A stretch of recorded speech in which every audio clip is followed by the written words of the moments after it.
ঝালকাঠিতে বিশেষ চাহিদা সম্পন্ন শিশুদের মাঝে ঈদ বস্ত্র ও আর্থিক অনুদান বিতরণ। বিস্তারিত দেখুন ঝালকাঠি প্রতিনিধি মাসুম বিল্লার রিপোর্টে।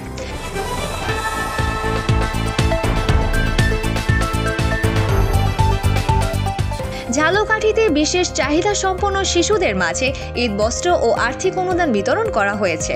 শনিবার সকালে সুইট বাংলাদেশ বুদ্ধি প্রতিবন্ধী বিদ্যালয় প্রাঙ্গণে শিক্ষার্থীদের মাঝে প্রধান অতিথি হিসেবে জেলা প্রশাসক আশরাফুর রহমান ঈদ বস্ত্র ও আর্থিক অনুদান প্রদান করেন।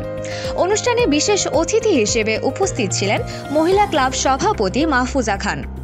সুইট বাংলাদেশ বুদ্ধি প্রতিবন্ধী বিদ্যালয়ের প্রধান শিক্ষক লুৎফুন্নেসার সভাপতিত্বে অনুষ্ঠানে অন্যদের মধ্যে প্রেস ক্লাব সভাপতি কাজী খলিলুর রহমান, সাধারণ সম্পাদক advocate Akkas Sikder, APB advocate Munshi Rezaul Haque Azim উপস্থিত ছিলেন।